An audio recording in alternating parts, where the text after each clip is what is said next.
Welcome to Stock Shots. Our guest today is Financial Armageddon author Michael Panzner.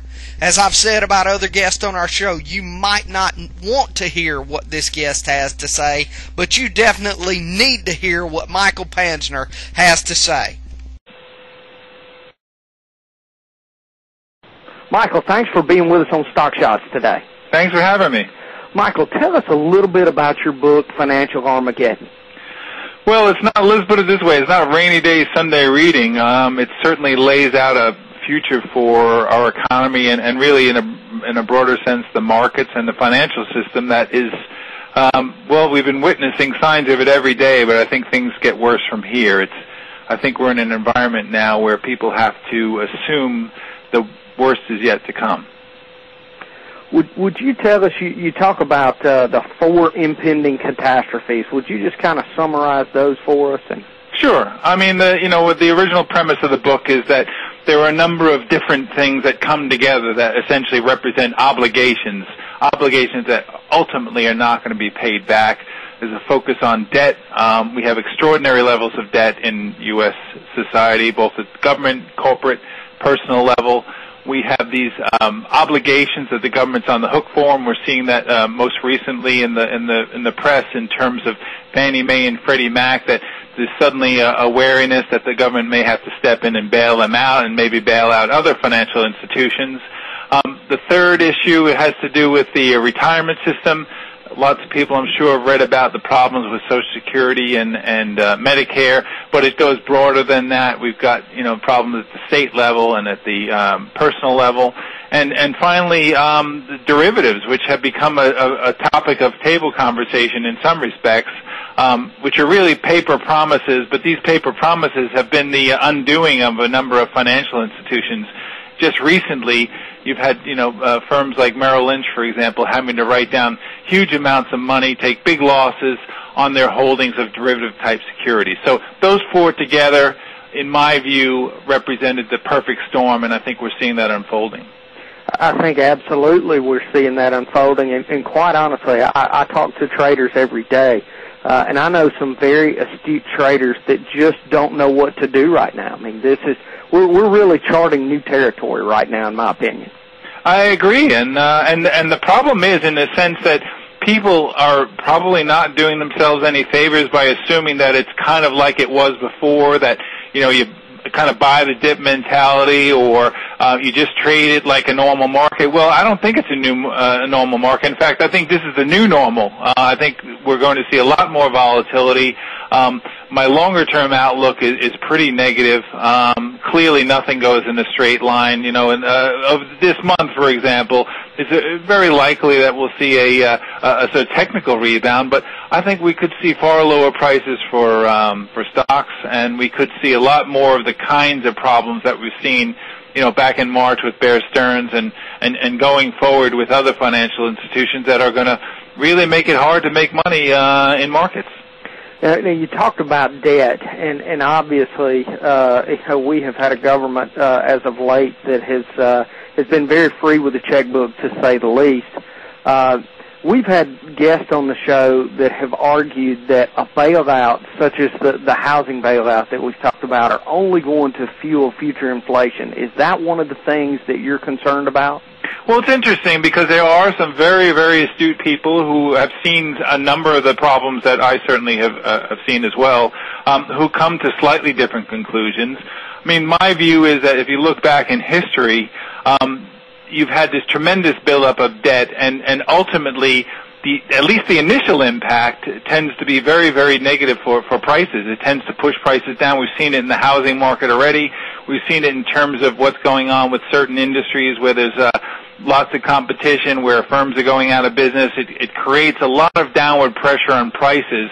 So the scenario I laid out in the book is that I thought we would see a very difficult patch, much like the Great Depression of 80 years ago, where prices get pressed down first because of all this unwinding of all this credit that was created over the past several decades.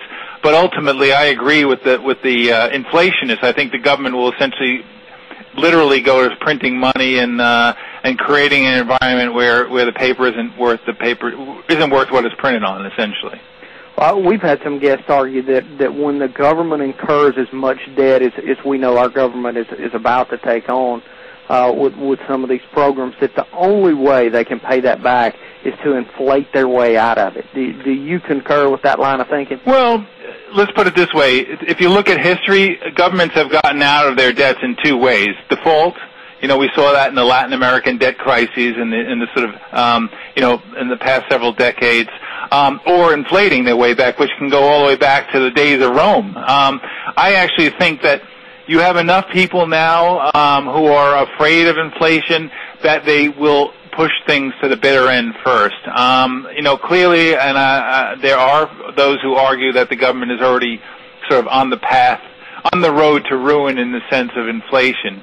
But in reality, we're still creating credit. I mean, the Federal Reserve is creating credit. No one is doing like they're doing in Zimbabwe, where the inflation rate is more than 1,000,000%, now, where they're printing pieces of paper and just creating this tremendous supply of paper that is never going to go away. When you create credit and people don't pay it back, that money just disappears, and all it does is push down the value of goods and, the value of goods and services, or the price of goods and services, excuse me. So I still stand by the view that we see a deflationary economic contraction first, but, clearly there are some very smart people out there who have a slightly different view. So it would be fair to say that you would argue that some of these massive write-downs that we've seen at the Merrills and the Bears would counter some of the inflationary pressures that the economists talk about. Exactly, and that is the argument. Even we saw in Japan, which had the sort of, I guess they referred to it as the lost decade, but they had the government essentially reduce interest rates to zero effectively. They had this policy of pumping continuous loads of money into the financial system, but prices and credit were contracting so quickly that it really had, it was like pushing on a string. And it's my view that we'll see a similar phenomenon in the U.S. Now, the thing to remember here is that the Fed, at least at this juncture, and I think that will change, and I think the government itself will throw in the towel, but at this juncture, they are not in a position to just print money, literally print currency, and just start throwing it out the windows to people. I mean, that's long been joked about, but, what they do now is they create credit, and our financial system is built on credit. I mean, most of the money in circulation is a result of fractional reserve banking, it's obviously related to Federal Reserve activities, but is more directly related to the lending activities of the banking system. Well, one of the things that I found scary as a trader, and quite honestly, I find it challenging, and when I get up every morning looking at what I intend to do, when you look at the fact that the government is talking about this huge housing bailout, stimulus, whatever you want to call it. You've got Nancy Pelosi talking about perhaps a second stimulus, and yet you have a lot of the Fed governors beginning to posture toward having to raise rates. Those two things coming together at the same time are making the environment difficult, for me at least, in terms of what I see over the next 6 to 18 months. Well, listen, I hear what you're saying, and it makes the problem is that people don't know how to come to terms with what's going on now. I think there's a lot of pretending going on. I think people's level of expertise is fairly poor.